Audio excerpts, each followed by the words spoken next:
en fait, tous ces albums sont marqués par une réflexion spirituelle ou religieuse forte. Et ça, c'est un truc qui m'a quand même frappé en tournant vers cet album, c'est qu'il a beaucoup plus de thématiques religieuses, ostentatoires comme ça, mais beaucoup moins le fond chrétien. J'étais marqué par son album qu'il avait fait, un de ses premiers grands albums, c'est Good Kids Mad City. Ouais. Pas le premier, mais ouais, c'est le début de sa reconnaissance. Dans cet album, t'as vraiment un espèce de message chrétien où finalement il va jusqu'au fond du gouffre.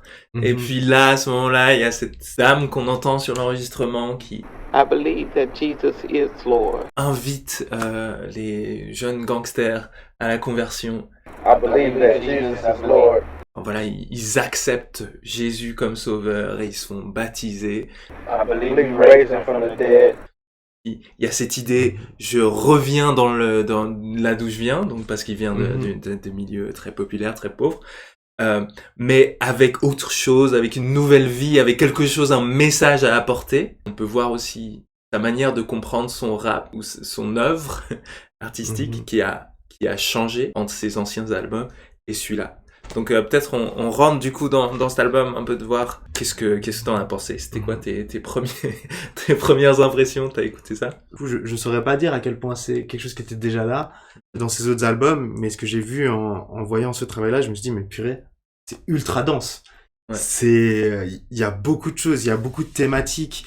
Ça va parler autant de choses comme la misère sexuelle, le matérialisme, ses problèmes avec un père absent, les traumas de l'enfance, ou ça va parler de transidentité. Enfin, il y a beaucoup de son ambiguïté dans son rapport à la foi. Ouais. Il y a beaucoup en fait de thèmes qui émergent de l'album au fur et à mesure des chansons. Je me suis dit waouh, il y a une profondeur parce que on sent aussi c'est pas juste cette chanson aborde ça, cette chanson aborde ça, cette chanson aborde ça, mais c'est plutôt quelque chose qui se construit et qui pointe vers il y a une narration, on voit que ça pointe vers quelque chose en fait. Ouais. Et je trouvais ça assez intéressant. Et t'arrives à refaire la narration parce que moi j'ai écouté cet album et franchement, c'est un peu chaotique, quoi. Enfin, ça part dans tous les sens. Musicalement aussi, en plus, ouais. c'est ça qui est compliqué. La structure de l'album, c'est un double album. Donc, ça veut dire que c'est 2 CD, si on l'achète en physique. Et, en fait, techniquement, l'album, il dure à peu près 1 heure, je crois. Donc, c'est un truc qui passe sur un CD, normalement. Donc, c'est vraiment un choix artistique de vouloir le faire passer sur 2 CD. Et c'est de dire, il y a une partie 1 et une partie 2. Il y a un avant, un après. Et moi, ce que j'ai l'impression, c'est que dans cette première partie, on voit cette lutte de Kendrick Lamar, mais un peu comme s'il était en train de prendre l'eau. Il y a quelque chose de très difficile. On parle de choses qu'il a pas encore digérées, qu'il essaye de digérer, de traumas profonds. Et en même temps, il y a des appels à se libérer de l'aliénation, du matérialisme. Il y a une volonté d'aller en avant, mais sans forcément réussir. Et je trouve que dans la deuxième partie, il y a une sorte de switch dans sa mentalité. Tous les problèmes qu'il va évoquer, c'est moins quelque chose qui subit, mais plus quelque chose qui combat. Dans la deuxième partie, il va avoir plus de facilité à parler de généralité, en fait, de parler de son cas, mais aussi de s'ouvrir vers ce qu'il voit dans l'extérieur. En fait, il est plus seulement dans l'intérieur et sur lui-même et ce qu'il ressent, mais aussi ce qu'il voit au dehors. Ce qu'il voit dans la société, ce qu'il voit chez les autres rappeurs, ce qu'il voit dans la culture en général. Et il est capable d'avoir un message plus affirmé sur ce qu'il ressent. Cette mélodie qui est reprise au début des 2 segments. Au début, c'est quelque chose du style « J'espère que tu vas trouver de la paix dans ta vie avant la fin ». Le deuxième segment, c'est quelque chose du style c'est difficile de trouver son chemin sur cette route, sur ce chemin noir un peu. Ouais. Moi, je crois que je suis pas d'accord en fait. C'est pour ça que je trouvais difficile de comprendre l'album, c'est que je crois pas qu'on peut si facilement dire ce qui se passe dans la deuxième partie et la distinguer comme s'il avait trouvé elle est beaucoup plus chaotique en fait. Et justement, je trouve que la première, on voit c'est parler de sa propre souffrance, de son passé, de comment ça le hante, etc. Dans la deuxième aussi, il va parler de son passé. Enfin, tu vois, la frontière est floue. Mais dans la deuxième, il y a cette notion d'avancer sur un chemin à tâtons un peu, dans ce chemin sombre. Et du coup, pour moi, il y a cette dynamique je suis plus seulement préoccupé par arrêter la souffrance, je suis préoccupé par avancer. Du coup, c'est une dynamique différente, tu vois. La souffrance est toujours là, les traumas sont toujours là, mais ils tapent pas la même chose, en fait. Ok. Je pense que... C'est un changement interne. Je pense que là, il me faudrait plus de temps avec toi. Faut que tu puisses me montrer l'argument. Parce que je suis pas sûr de l'identifier. Mais ce qui est clair, c'est que moi, je vois dans cet album une thématique qui se retrouve, en fait, à travers chaque chanson. C'est la thérapie. Oui, ouais. Donc... C'est un album thérapeutique. Je sais pas si on peut dire ça, mais en tout cas, il traite de la thérapie. Et à plusieurs moments, on va avoir ce truc un peu qui se retourne vers Kendrick lui-même, où on sent t'as besoin de thérapie, t'as besoin de faire une thérapie. On va avoir des voix de narrateurs qui viennent et qui vont apporter quelque chose. Et puis notamment des sessions comme tu vas chez le psy, il enregistre. Session numéro 10, Breakthrough. Donc session numéro 10, c'est là qu'on commence la deuxième partie de l'album. Là, il y a eu une percée. Mais cette percée, elle est difficile à identifier, parce que cette percée, elle est censée être sur cette chanson, du coup, Count Me Out. Je sais pas si tu veux en parler déjà maintenant, mais j'ai trouvé particulièrement difficile de comprendre vraiment en quoi c'était une percée, cette chanson. Je me suis dit la même chose. Okay.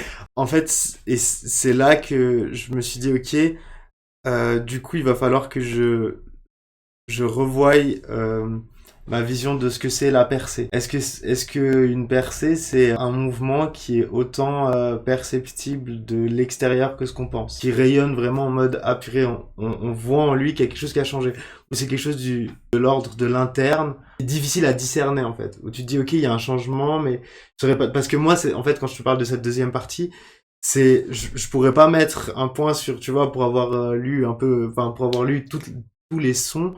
Je pourrais pas te dire regarde, c'est telle phrase qui va dans le sens de ce narratif. C'est plus une sorte de feeling où t'es là, mais je sens aussi ça, c'est aussi au niveau de l'aspect musical où dans la première partie où il appelle à la révolte, vont être un peu en mode à s'émanciper, sont un peu en mode ego trip, mais un peu deuxième degré en fait, où il y a un peu un délire où je dis ça, mais je flex un peu en le disant. Alors que dans la deuxième partie, on va retrouver des sons qui vont avoir un ton plus grave, plus presque majestueux, tu vois. Genre, dans cette idée de dire on avance, il le fait pas la même chose dans la première partie que dans la deuxième. Pour moi, il y a beaucoup plus de résolution dans la deuxième partie, tu sais. Okay. Et c'est des choses qui sont plus aussi dues à ma vision de son interprétation des textes que forcément aux textes eux-mêmes.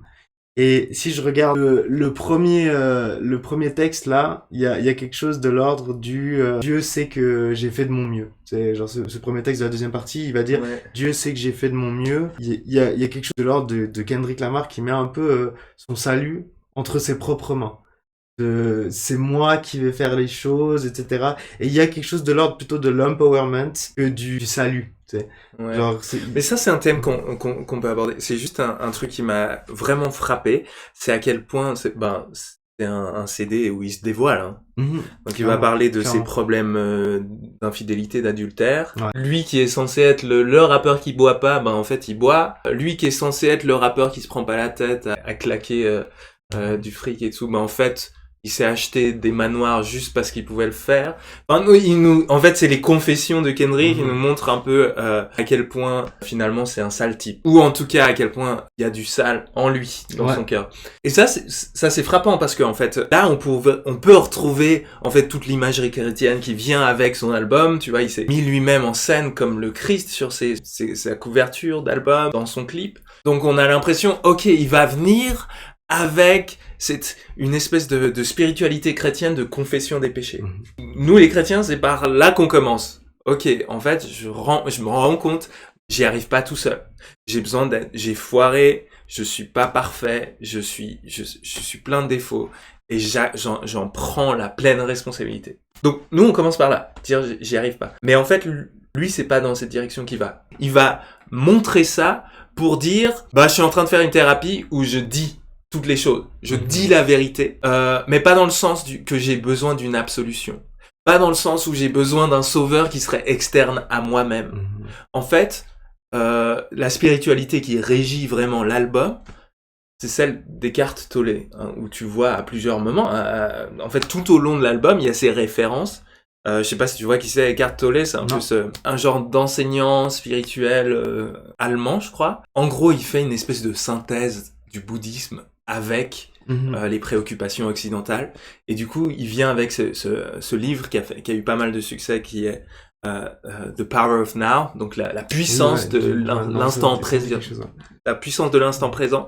Et cette idée, ton plus gros problème, c'est que ton ego s'attache aux choses. Mais un peu se dire, j'ai besoin d'un nouvel ego qui soit pas en fait contaminé par des fausses identités, qui soit pas déterminé par la souffrance que j'ai reçue, par les richesses que je peux acquérir, qui soit pas déterminé par tout ça, mais qui soit en fait juste dans mon attention, en fait la conscience de l'instant présent. Et en fait c'est une spiritualité de type bouddhique, classique, de juste arrêter de désirer pour se focaliser sur juste l'attention à maintenant.